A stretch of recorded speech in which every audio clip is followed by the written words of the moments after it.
тұрғанына. Мінекей қазір мен Қаскелең қаласындағы Евразиялық банктамын. Масқарасы маған қазақ тілінде техникалық үзілістен бастап тек қана орысша жазылған. Сосын екінші бетінде орысшасы, содан кейін қазақшасы екінші орында. Сосын мінекей Евразиялық банк маған береді. Көрдіңіздер, бірде бір сөз қазақша жоқ мұнда. Наверное, кассовый ордер деген пәлені беріп жатыр. Мына бөлім басшысына айтсам, сізге қазақша беру керек па? Ол не деген сөз? Қазақша беру керек па? Жоқ па деген, ол не деген сөз? Бізде Қазақстан Республикасында мемлекеттік тіл, қазақ тілі бола тұра, болғандықтан міндетті қазақша берілуге. Кім қазақша түсінбейді, оларға жарайды орысша бере берсін. Ең жақсысы, мінекей мына бір бетте екі тіл болу керек.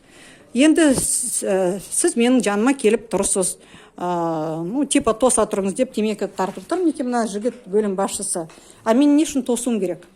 32 жыл Қазақстан мемлекеттік тіл Қазақстанда, қазақ тілі. Мен не үшін тосуым керек? Қазақ тілінде маған қашан істеп береді. Но не деген масқара, Евразиялық банк. Басшылар орыстар дейді. Орыстар болсаңыздар, басшылар, қазақ тілін мойындамасаңыздар, көрші мемлекет бар, онда тек қана русский язык сіздерге болады. Қазақ тілін Қазақстанда ешкім алып тастаған жоқ. Сіздер міндеттісіздер.